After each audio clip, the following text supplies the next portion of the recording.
welcome back to my channel. My name is Andrea, and this channel is all about how to make an income online. And in this video, I'm going to walk you through the VIPKid desktop app and how to go about opening up your schedule, exactly what hours you can work, and how to go about making it so you can open up a consistent schedule each week without clicking on each individual box. I will also be giving you some insight on how to get regulars and how to get better bookings or more bookings. That's what every online teacher wants, is more bookings. So I'm going to give you a few tips that I found very helpful when I was starting my VIPKid journey, and something I've continued to do a year and a half later that has helped me become fully booked as an online teacher. So let's go ahead and get started. So what you'll want to do is, after you've logged in to your portal through the app, you want to go to the class tab and click on bookings. I've done this already, but I just want to show you what it looks like to open up your schedule on a desktop. So I am in the Eastern time zone, but you can change this, of course, to where you live. And over here are all of the available time slots. Now this is in my time zone. And I've jumped quite a bit to where I have a blank schedule just so I can show you. But I typically open up my schedule for about a month to 6 weeks in advance. And I only do that just to show the parents that I have a consistent schedule and they're more likely to book me because, you know, I stay pretty consistent every week. If you're someone who has a lot of things come up, there's no problem with that. With VIPKid, you can make your own schedule, which is awesome.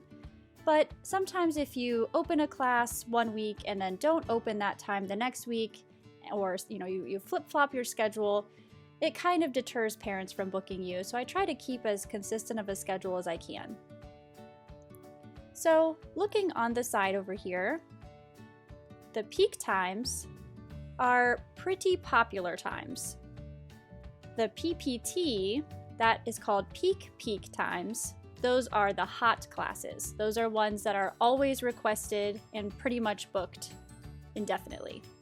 So what you'll do is you'll go to the top and you'll open this up, and it says at the top you can open your slots down.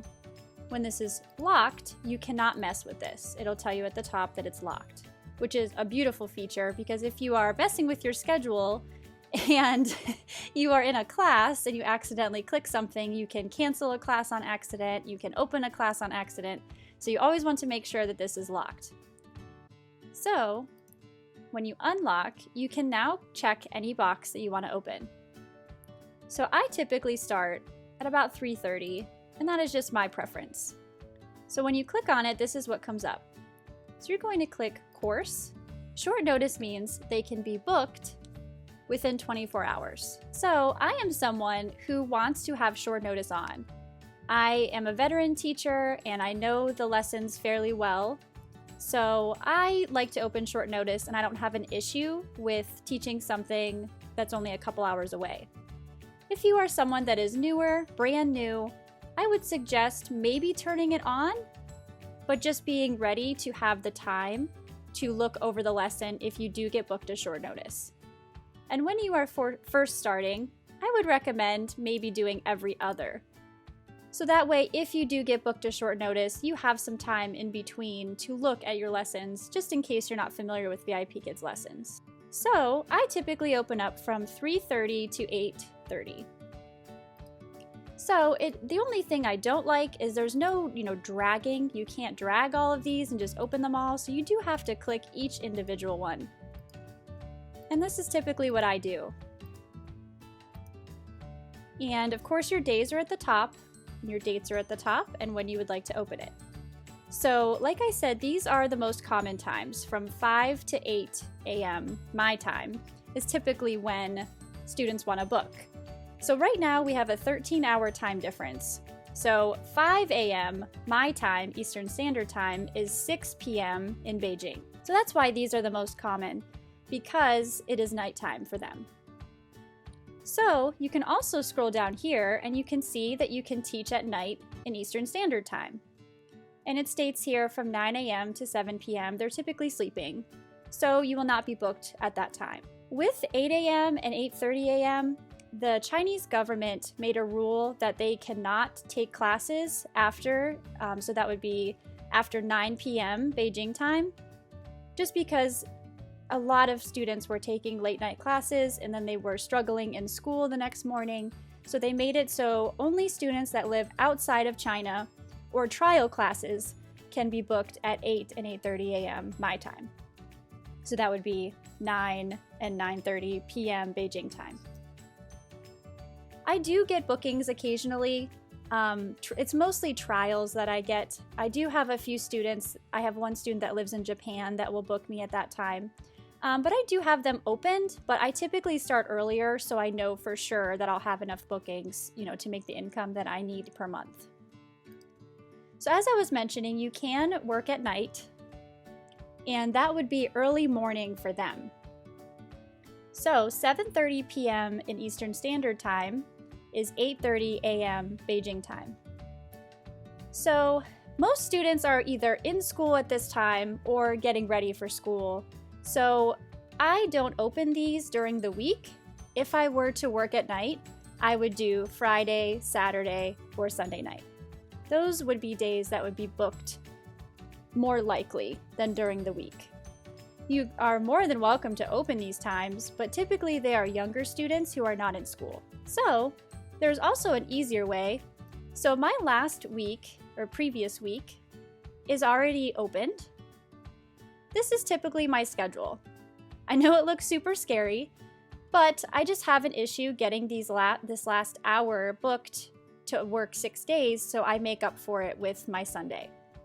Now, of course, I do take time off, and I do not work nights.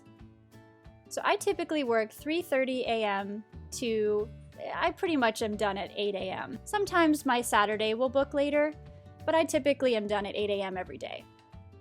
So to make up for these 12 slots, because I used to work 6 days a week, these 12 slots were not booking for me, so I had to make up for it somehow. So typically I teach about 60 to 65 classes per week. That is because I do this full time. You of course do not have to open that much, and it did take me a little while to get full bookings. I do want to show you, so this is my next week. Now this is the dream. This is what you want to see. Now I'm sure you're thinking, oh my gosh, you're working Christmas Eve and Christmas Day. Well, it's currently 2020 and we are not really seeing family. It's just going to be a small get-together with just the people that live in my house. So of course I celebrate Christmas and I'm excited about Christmas, but we're not traveling. So I decided to open it up, and I will take off when China is celebrating their New Year's. I find that that is just easier. I get more classes because less teachers also open up these days. So if I don't have an issue working it, I just open them, and then I take breaks when they are on breaks in China. So the great thing about making your schedule is you can do whatever you want. You can open whatever you want. You can work whenever you want. You don't ever have to work Christmas ever. You can open up every Christmas, and you can take a whole week off if you want. You don't have to let VIPKid know. You just don't open up your schedule. So going back to this, so this is in February. So like I said, I try to open up about 6 weeks in advance so they can see my schedule and how consistent it is. And my schedule doesn't really change, but every couple months I do take a full weekend off just for a mental break. But I typically teach about 9 classes per day. So what I will do is, if you go to the next week that is not filled, that I was starting to fill out, because I am so consistent with my schedule, I don't want to open up 70 individual slots. So what you can do is, at the top here, copy last week's slots. So if I click this, it will bring up my last week's slots. And this just says slot taken because I've already opened them. So you'll see that all of my slots that I normally open are here. And of course you can double check and make sure there's no nighttime or no certain day. If I want to take off Thursday, I could just check this box and it won't copy it. And then I'm going to click submit. It does warn you when holidays come up, like Christmas or New Year's or President's Day in this case. It does also tell you when there are Chinese holidays, so Chinese New Year, Mid-Autumn Festival, those ones come up too. So I'm going to click confirm, and it takes a few moments, but it's really not that bad. It's much easier than going through and opening up all the slots individually. So we'll let this load and I'll show you what it looks like. Like I said, I typically open up 6 weeks in advance. My schedule does not change all that often because I usually teach when my family is sleeping. So sometimes I'll take off the next day if I'm going out of town or, need to recoup the day after a holiday, then I do that. So see, now we're done. So now my whole week is opened how I want it to be open. And if you're thinking, oh, I should have taken President's Day and I forgot to uncheck it when I clicked on this button, you are still unlocked up here, so you can go through and click close. And then, of course, do it wherever you would like to close it. To open it back up, you just click it, click course, and click short notice, or just available if you do not want it to be short notice. And then you would go up here and lock it. So now that is officially what parents can see. They cannot book more than 2 weeks in advance. So I usually only open just my 6 weeks just in case they want to plan ahead for the school year or for the summer so they know they can book a consistent teacher. So that is how you open classes on a desktop. Thank you so much for watching my video. I hope that you found this helpful. Please like this video and subscribe to this channel for more videos like this and anything that you may need on your ESL journey for VIPKid, or I do have different companies as an option if you were looking for something specific. So please feel free to email me here, and I look forward to seeing you in the next video. Bye!